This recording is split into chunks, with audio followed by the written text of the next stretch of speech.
Col, welcome to People in Legal. Thank you, Dave. Pleasure to be here, mate. We are in sunny Clapham Junction. Well, actually not so sunny out today. Well, it's still warm, mate, for this time of year. So I was going to say the good jackets are out, and people. I mean, I'm not kind of sure about this weather, but anyway, I mean that's a very English thing to do, isn't it? We're two Aussies in England, aren't we? Yeah, Talking exactly. about weather. Yeah, it's one we don't have a pint with us, mate. I was going to say, I was just thinking that actually. Yeah, mate, we could. Yeah, we've been introduced a couple of different ways and a couple of different people, and sort of said we should be talking together. Yes, and hence why we're talking. We Which had our is first fantastic. beer together the other week, so It was great, wasn't it? Like Yeah, a bunch of folks from Oz and some folks from the UK as well, all legal tech and all in the City of London at the same time. I know the firehouse. But anyway, Yeah. details that our listeners probably don't need to know necessarily. All Aussie can talk about drinking and everything else, so we'll move on. know. So, Col, you have a really interesting journey, I mean, what I'd love you to do is actually introduce yourself to our audience and also tell people about your journey. I mean, where you've gone from, and you're a managing partner of a law firm, you've got a software company. Tell us.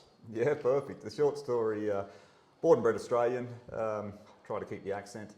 But 2017, we started the law firm. Just got a little bit frustrated with the archaic style that the industry sort of had. So a business partner and I decided that not that we could do it better, but we wanted to do it our own way and not get caught in those archaic practices of climbing the ladder and working out through old partners and stuff. So we just jumped in both feet and started our own law firm in 2017. Being slightly younger in that generation where we grew up with tech, we wanted to make sure that we were focusing on customer service with the right tools, technology, etc. So it was a hard decision to finding some practice management system to run the law firm on. So we started off with one software provider, realised after about 18 months that wasn't going to shoot us into the future the way that we wanted it to. So moved to another one. It was all singing, all dancing, but it was a server-based product that we had to learn to code and do that kind of stuff. And this was 2020, and we thought this is not modern technology, this is not the way that we need to work. So we scoured the market for a modern adequate solution and generally couldn't find anything, which was really surprising for someone to think, in the world of WhatsApp and everything that's happening these days, it's all free and text everywhere. So searched high and low and then decided actually, if we want something that's going to work for us, we need to build it ourselves. So we built something on Microsoft Access, which the staff loved. We were probably about 30 staff at the time. They thought this is the best thing, just does everything we need it to, obviously because it was quite customised. It's quite ugly being on Microsoft Access. But it was one of those light bulb moments where we thought, if we've had to do this, we were kind of forced to do it because to run our way the way that we wanted, then there must be other law firms across the world that have experienced the same problem. So we scouted the world for some absolutely brilliant developers and developed Yayo, which is a native cloud, very, very modern architecture, practice management system now that runs our law firm, taken it to the market in the last 6 months and just trying to help others in the industry that were in that same position that we were a few years back. Brilliant. Now, Yayo, talk me through that. We actually had the product, trying to find a name and the marketing rules where it should be short, it should be memorable, it should be like a word you own. It took us an awful long time to find a name, and I was at home running through things as you do when you're not thinking. And the word sayo, which is an Aussie cracker in Australia, came into my head, so I started throwing things, sayo, playo and yayo, and then yayo. And I mentioned to my business partner, she ummed and ahed and went, yeah, maybe. And then we moved on, and she came back to me about a week later and said, Yayo could stand for, you are organised. It's a short word. And we're like, that's it, we're done. So it took us 18 months to get to that 3-letter word. Reverse engineered. Yeah, exactly. And now it's got a little slogan off the back of it as well. Fantastic. So there's a story that... Fantastic. Yeah. So why do you think, I guess, what gap in the market does your software fill? It fills the type of technology that's future-proof. Because it's so young in its development and software architecture, it is on the latest and greatest cloud infrastructure. It's a native cloud application. So it just means that anything can plug into it. In a very short amount of time, we can open our software up to any other kind of platform to plug into it.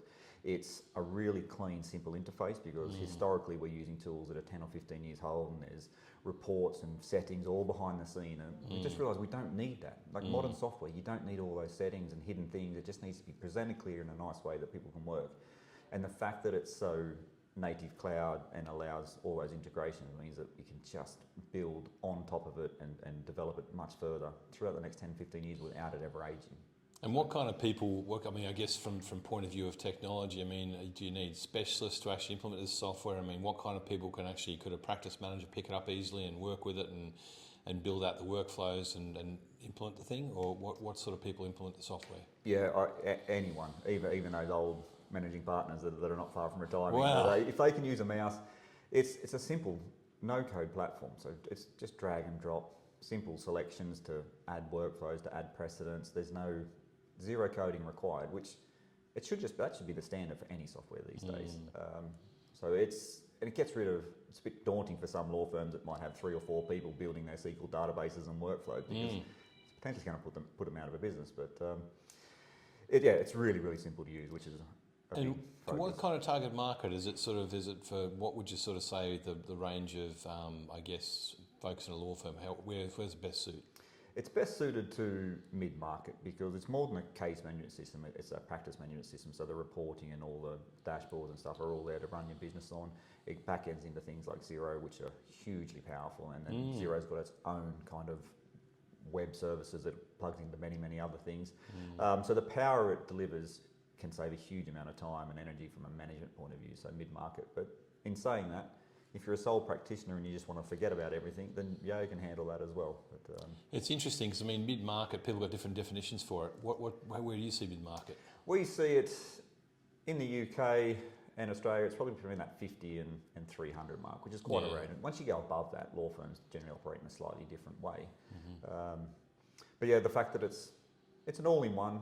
As I said, when you can do your own workflows really nice and easily, it just makes those law firms that are running multiple departments be able to customise it and tailor it right down to their specific needs. And I got a very special demo from you the other day, didn't I? You actually brought out your big flip phone, that sort of stuff, and we had a look at it and things. It was on the screen. It was very impressive. Like the UI looks incredible, very easy to use. I was flicking through to different cases and flicking through to accounts and seeing different bits and pieces, and you've got document management there in a whole bunch of areas. Yes, yeah.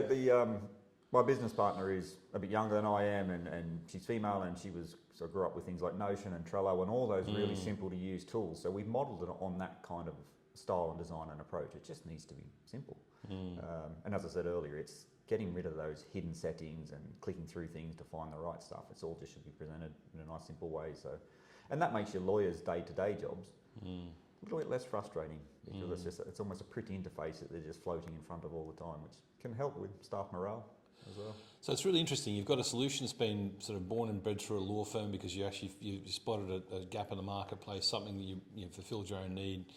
You've built the software. I mean, I guess in building this business and software business as well as having your law practice, I mean, what have been some of the most challenging moments in balancing both? There's a good amount of pros and cons. Start with the benefit of having a law firm. Building a software product from the inside out as a lawyer has meant that we've got rid of all the stuff that we don't need. Because 10 years ago, lawyers needed different tools, but we're a different generation now, so we don't need all this. So having the ability to push all that stuff out, confidently saying lawyers don't need that, we can get rid of that. That's been a huge benefit to having a law firm. Time management was stressed when we first started off because we got quite excited, but it's just a matter of structuring the law firm to run in a nice way. We've got some great leaders in there now that do that, that allow us to free up our time. But having that law firm and even law firm clients and being able to speak to those as a managing partner of a law firm with the experience allows us to drive the development and the evolution of Yayo in the right way. We're not going off on tangents that lawyers don't need. So it's a hugely beneficial background to be able to share with other managing partners and develop software that way. What do you think some of the frustrations of people using practice management systems are these days? And I guess what do you hear in the marketplace? Like, what are the big complaints and frustrations they've got? Settings and old software. So running servers, coding workflows is quite an obvious one. So technology just needs to catch up to that. But then there's also the problem that we found was there's a lot of good products out there that do a couple of things really well, but don't do the other things at all. So being able to grab or have technology that either has or has the potential to deal with everything, and even if it's plugging in third parties, removing that fragmentation from the software that you're working in. So be able to sit in one place nice and calmly and work without having to jump across, drag and drop different things into storage documents, etc. I think is probably where lawyers want to be able to be operating more effectively. Interesting. And do you see, I mean, from the point of view of the industry itself, I mean, is it more, I mean, people have got the time and billing elements of these of practice management software and things. Do you feel like moving more towards like a fixed or alternative fee arrangement type situation? Do you see that happening more in the marketplace, and does your software cope for that? Yes, it does. Is short answer to that, but it's a very topical question at the moment because the consumers generally want fixed fee, and lawyers are like, well, hang on, we're going to lose a bit of money there. But consumers will ultimately win that debate. I think it's important for law firms now to record their time accurately so they can understand, right, this is the fixed fee that we can offer. Exactly. Because you can't lick your finger and say, I'll give you a fixed fee, because if you don't know what it's actually going to take, almost to the penny in cost, you win some, you lose some. But if you don't have that understanding, and that's where I think for the next few years still, lawyers need to be focusing on that time recording and getting it as precise as possible, because the time will come very shortly when consumers win, as I said, and that fixed fee element takes over. Well, I mean, it's interesting because, I mean, as a consumer of legal services myself, I mean, you know, what would be appealing to me is something like law as a service. So what I do is I subscribe every month to pay X amount of money per month to have like almost like a, not fractional, but like a service I can actually like dive into if I need documents or if I need to actually just check something by. Because I mean, often what we sort of find as a consumer of legal service, I want to sort of check something by the lawyer and things like that. And I guess I sort of see that software that can kind of deal with that situation where you have got a nice subscription base of clients where it moves to a subscription for the, you know, and where clients can dive into a portal and they can actually pull the things they want down. They can, and law firms are proactive and they can push the stuff out that clients want. Yeah, I love that idea, and there's a few disruptors in the industry that are looking to do that at the moment. I think that's a great thing. And AI is going to enhance that a lot. Like, I'm pretty sure you could put some good prompting into AI and get a very decent commercial lease or a very decent will out of it without even a lawyer checking it. A little bit risky depending on your circumstances, but that's the way the world is going. Lawyers, obviously, humans have more of a deeper insight when it comes to certain things, but services for corporate, where they can just pay a subscription fee and get employment advice and corporate service and all those documents free, just a fantastic idea and so much better for the consumer. We just got to get all the law firms to realise that and follow that trend as it evolves. And do you think that that's going to actually, do you think the sort of software that you've got that you've got currently, Yao, would cater for that situation where people do want to move to a subscription base, or if they want to change their, because I guess that changes the valuation metrics as well of the firm, doesn't it? I guess if they're subscription predictable revenue. Yes, yeah. It's inevitably going to move that way. The one thing that lawyers offer, which only sort of commercially minded people realise, is that it gives the consumer someone to sue. And then if lawyers are putting their PI insurance behind the products that are being mainly generated by technology, someone still needs to check and make sure there's no hallucinations and things, because they will still sue them even if they don't do the work. So bigger deals, you'll always get lawyers involved, so that there's that understanding and there's someone to turn around and sue if it goes wrong. But I think we'll see the trend in the smaller customer services take that up first, What would be really interesting, I was thinking about this the other day, was actually a situation whereby a law firm could almost like tell me the things with the gaps in they've used AI tools to sort of pick the gaps in my business or me personally. They sort of think, well, actually, you've got these businesses over here, you haven't got a will, or you haven't got this in place, and it can kind of pick the gaps out of the different services I want. And so I guess having a good system that tracks everything, knowing which matters I'm actually working on, knowing where there might be sort of gaps in that from a client view, I think it's an important thing. Yeah, fantastic. And technology, especially modern technology, is really, really well poised to deal with that, because it's got the data, it's got the ability to scan and analyse all that data, and then it can look at your client portfolio within the law firm. It knows you've done a will, but it was 5 years ago. It knows that you've just bought a business. It can then analyse all that and present back to you, and opposite, and there the gaps are. So technology is just ripe to do that and it's a much better service, much more of a holistic service for the consumer. I think the data is actually really important as well. I think the data that people have got and the ability to access the data when they want to get access to and things like that, it's not locked away in a box and that sort of stuff, and it's fully accessible, so you can pull it out and you can connect it to different things, and it's all, you can choose the tools you want to connect things with. Yeah, exactly, and that's where you fall short if you've got an on-premises server that's being maintained, etc. It's obviously still there, but not quite as easily accessible, where if it's in the cloud securely on a modern database and architecture, as you said, you can plug any kind of tool, AI or otherwise, into that and just get it automatically analysed with no human input. So, and that's really exciting for the growth of the law firm, plus the consumer benefit as well. I mean, do you think one of the gripes I hear about law firms is actually hiring the right people? getting the right people, that sort of stuff, and board. I mean, I guess technology can mean that I guess what they're doing is they can really probably hire less people. They don't have to have the same demands because they can hire less people. They can get the right people on board to do the job and use technology to bridge the gap. Yeah, and when it comes down to working effectively and efficiently from a law firm, then it's all about making sure that bottom line is doing the best it can. We as a law firm, actually, when we implemented our own software, we reduced our support staff by over 50%, and we reduced our IT load by nearly $100,000 a year because we had an on-prem server and all that kind of stuff.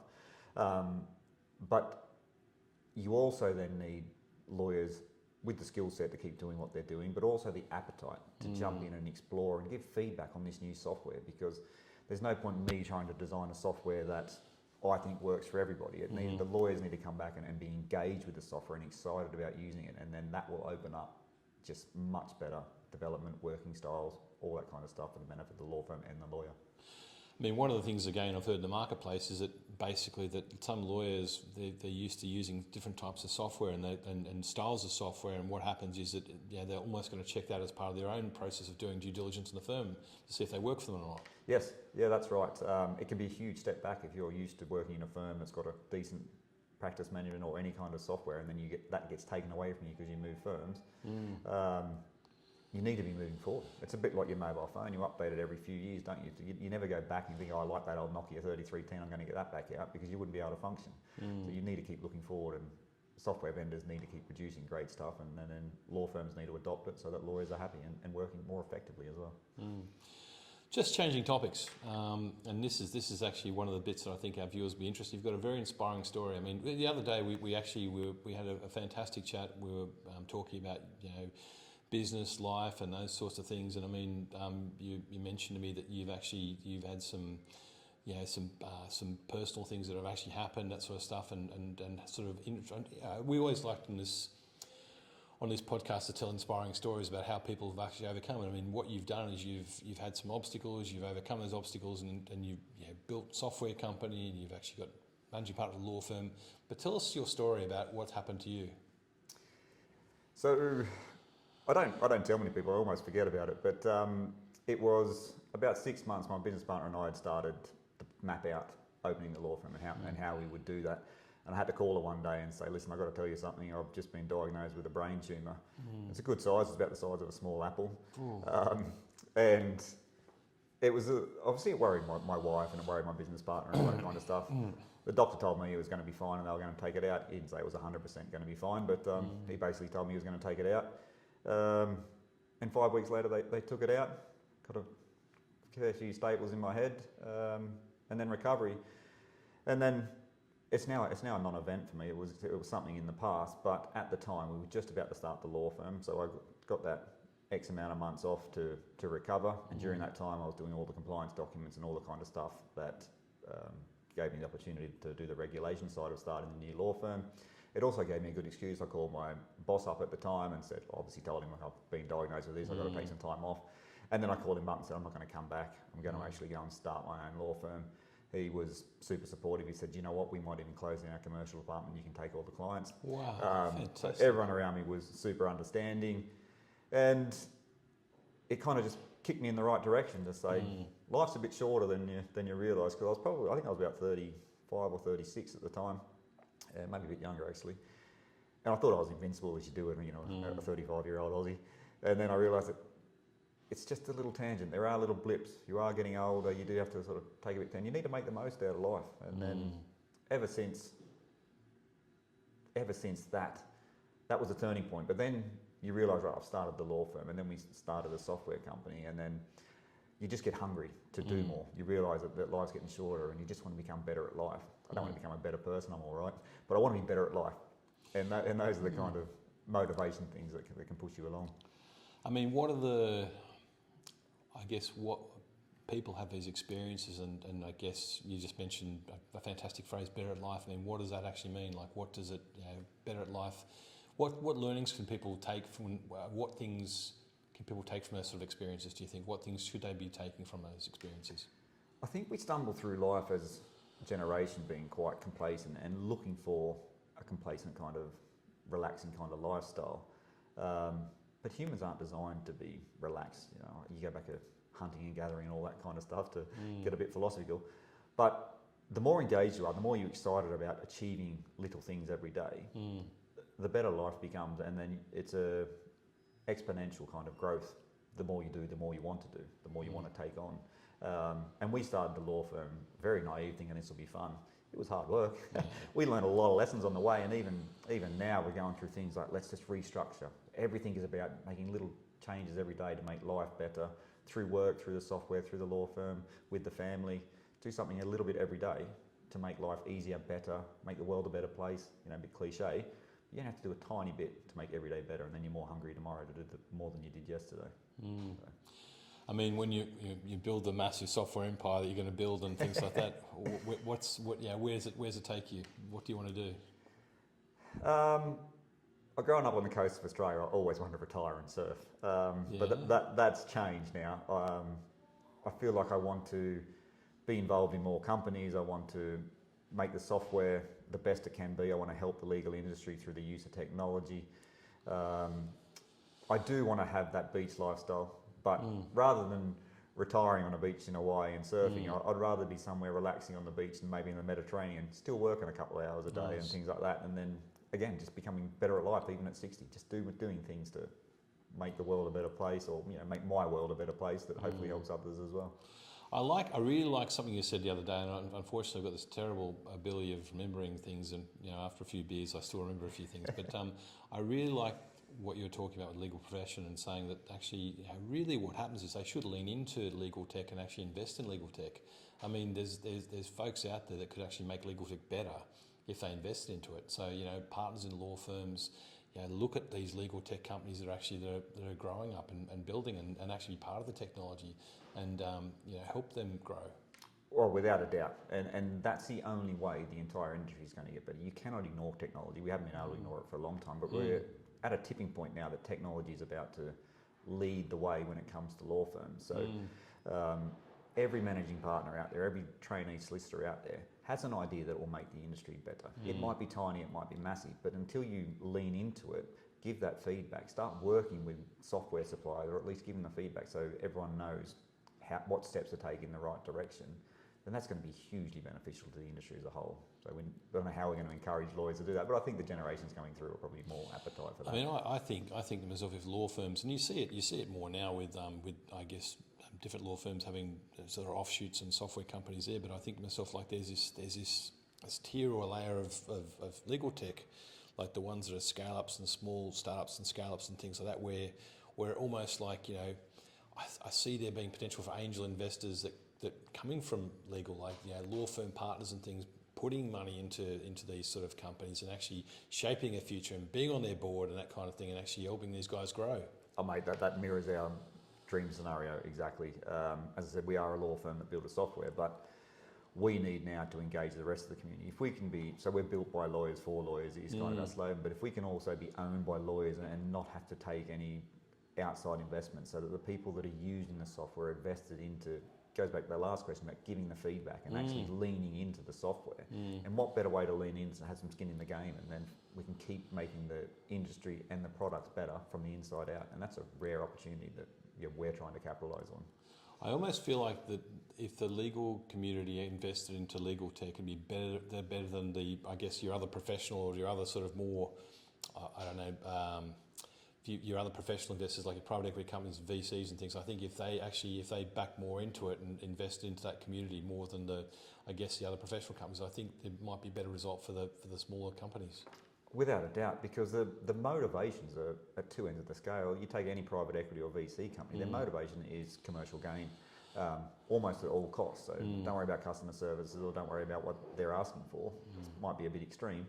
But the other end is the lawyers saying, we want something because it's going to make our lives better. It's going to make the industry better. And that's a whole different world and a much better way to grow. And the beauty about us being so young is we're a sapling effectively, so we can grow that tree into what it needs to be with the right input and feedback from people inside the industry. And it's got to be a better business model. It's got to be better for the community. So if I'm actually, obviously people have got to take their own financial advice, that sort of stuff, and do their research and things like that. But if I guess in watching, if you're a partner of a law firm, or if you're someone in the legal industry and that sort of stuff. And I mean, is that something that you're open to looking at now in terms of people being involved from that level? Yeah, it is. Yeah, it is. And the two sides of that is when partners of law firms are vested, even if it's just in the technology without any monetary investment, the product is going to go in the right direction. And if it's then fed and funded by lawyers, then it's always going to go in that direction long term. Yeah. And that's really exciting. Yeah. It is definitely. Yeah. Cole, it's been immensely enjoyable. I'm looking forward to actually having a beer with you before we go, and a pint, one of those beautiful Really English big pints ones, of beer, yes. yeah, big beers and that sort of stuff. Really appreciate you coming out our way today and being on People Legal. And I guess people can actually, we'll put the link into your website so people can actually find out more about your software. And I guess you're going to Legal Geek. Legal Geek tomorrow, yes. They're a great bunch of people at Legal Geek, so it's always good to support them. Fantastic. Yes. Yeah. So I guess I'll sort of call it there, but if you're wanting to actually see any of the other episodes of People Legal, please look at our website. Plenty of episodes there, interesting people we're talking to, but thanks again, Cole. Dave, thank you very much, mate. Thank you. Unreal. Brilliant. Perfect. Thank you. Cheers, mate. Thank you. Thank you.